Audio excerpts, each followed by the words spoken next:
solar panel from my old van going into my new van today. First modification I'm going to make. When this was on the roof, it was elevated slightly. So my theory is that when I was driving my van, the wind was rushing under the solar panel, creating drag, which is not good for fuel economy.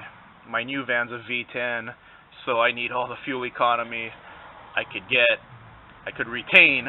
So I'm going to take these brackets off and make it a low profile bracket. So instead of being like an inch tall, I'm going to have this flush with the roof, so it's not creating drag. See how there's like little notches under the solar panel? I don't think that's good for aerodynamics. The air was going this way into this area right here, and that's drag. Here's a stray cat I feed. I named him Bad Boy. Hi, Bad Boy.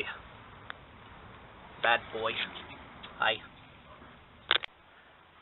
Here's what I meant by flush on the roof. See, it's resting right on the roof. And then I'm using the existing grooves on the roof to run the wire through. That way the solar panel is not pinching the wire, so that's perfect. I had a few rust spots on the roof, so I just used a rust stopper. Yeah, I'm just going to leave it like that. No one's going to see the roof unless you're 9 feet tall. But here's how I'm going to bolt it. I got some door hinges, so I'm going to bolt it in just like that. So it's just the perfect height. And then it moves a little bit to give me some flexibility. And I know this is a safe spot to drill through right here. Drilled up the holes for the first bracket, like a door hinge. And I'm going to use some clear tape between the door hinge and the solar panel frame. Here's all the brackets set up. I used the door hinge right here, door hinge here, and L brackets on the side. Put Gorilla Tape on the solar panel frame for the wires, so the wires aren't rubbing up against the metal too much.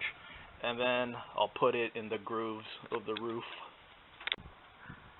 This worked well last time, so I'm going to do it again. Gasket maker. Last time I did this, I had no leaks at all. So gasket maker around the bracket holes right there.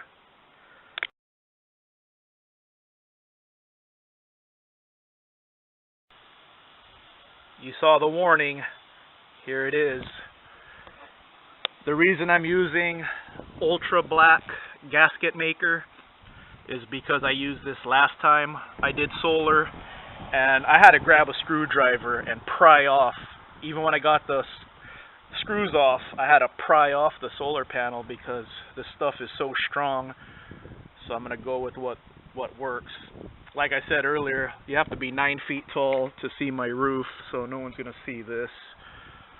Yeah, there's not going to be any leaks on this. I'm just going to leave it like this, so there's no leaks. That's important. Here's the charge controller mounted to the wall of the van. So this is positive right here. This is going to the solar panel. This is the negative going into the solar panel. And then this is the positive. This will go into the battery.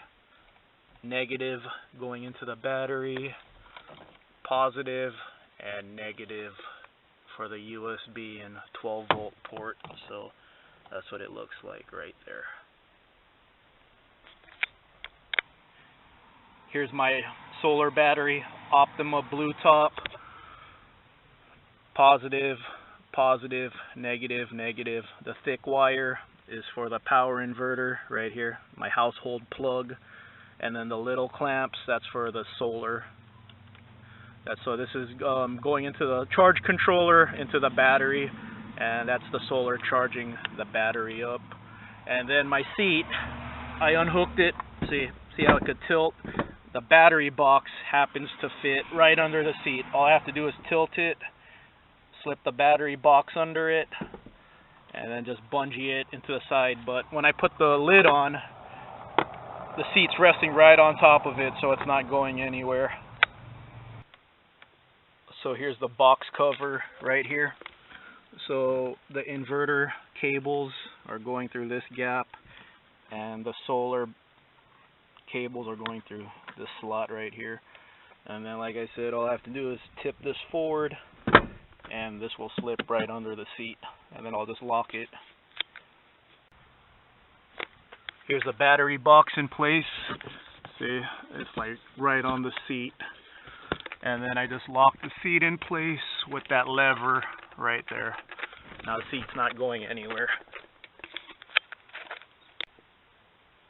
Really not a fan of bungee, but it gets the job done and it's not permanent. So here it is from the back of the van. Here it is from the inside, right under the seat, so it's not in the way.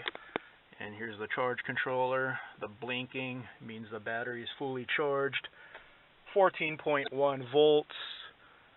I'm probably just going to 3M it.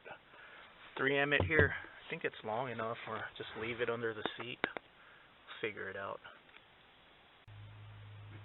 I'm all set up. Power inverter is under the seat, zip tied. I'm going to run a surge protector because my TV barely makes it, so I'll run a surge protector, and then I'll have more plugs.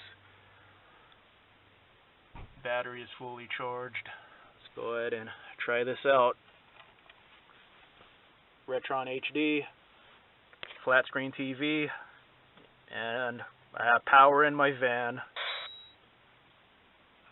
Nice.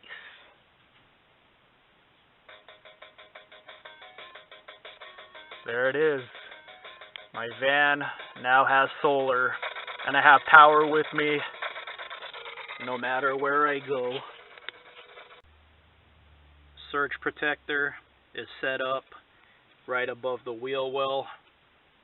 Charge controller, 12-volt port, USB port, 6 household power plugs, inverter, and on the inverter is an additional plug, so I have 7 plugs in total.